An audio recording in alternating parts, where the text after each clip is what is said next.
வணக்கம். வாழ்வியல் ஜோதிடம். நான் உங்கள் ஜோதிடர் ஈஸ்வர் சிவகிருஷ்ணன். வரக்கூடிய காணொளிகளில் பார்த்தீங்கன்னாக்கா அந்த குடிப்பழக்கத்தை பற்றி பார்க்க போகிறோம். குடிப்பழக்கம் ஒரு தீய பழக்கம். எல்லா சான்றோர்களும் அதை கண்டிப்பாக கூடாது அப்படின்னு வெறுத்து ஒதுக்கிய ஒரு பழக்கம். 2000 ஆண்டுகளுக்கு முன்னால் வள்ளுவரை கல்லுண்ணாமை அப்படின்னு ஒரு அதிகாரம் எழுத வேண்டிய சூழலில் தமிழ் சமுதாயம் இருந்திருக்கிறது.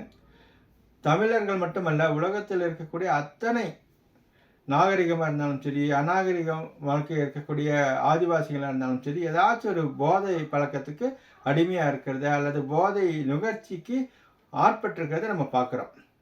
அதனால் குடிப்பழக்கம் அப்படின்னு பார்க்கல, அது தீய பழக்கத்தில் ஒழுக்கத்தில் சேர்ந்துருது. நம்ம எப்பொழுதுமே நல்லொழுக்கம் தீயொழுக்கம் ரெண்டும் உண்டு. நம்மளுக்கு நல்ல ஒழுக்கத்தை தான் நம்ம போற்றி அடுத்த தலைமுறைக்கு கொண்டு போகணும். நம்ம இப்போ குடிப்பழக்கத்தை தான் அடுத்த தலைமுறைக்கு கொண்டு வந்திருக்கிறாங்க, நம்மளும் கொண்டு போகிறோம். அதனால் இந்த குடிப்பழக்கத்திலேருந்து எப்படி மீட்டெடுக்கலாம், குடிகாரங்களை திருத்த முடியுமா அப்படின்னு ஒரு கோணத்தில் பார்த்தாக்கா முடியவே முடியாது அப்படின்னு கூட நம்ம பேசலாம். கண்டிப்பாக எந்த குடிகாரனுமே திருந்தவே மாட்டான் அப்படின்ற மன வெறுத்து போய் பேசுகிறவங்களையும் நம்ம பார்க்குறோம். அதே போல் நான் ரொம்ப குடிச்சிட்டு இருந்தேன், இப்போ நல்லா திருந்தி இருக்கிறேன், குடி விட்டதிலிருந்து என் குடும்பத்தில் அமைதி மகிழ்ச்சி எல்லாமே இருக்குது, பொருளாதார ரீதியாக நல்ல வளர்ச்சி இருக்குது, தொழில் ரீதியாக வளர்ச்சி இருக்குது அப்படின்னு சொல்கிறவங்களையும் நம்ம பார்க்குறோம். உலகத்தில் 2 பக்கமும் உண்டு.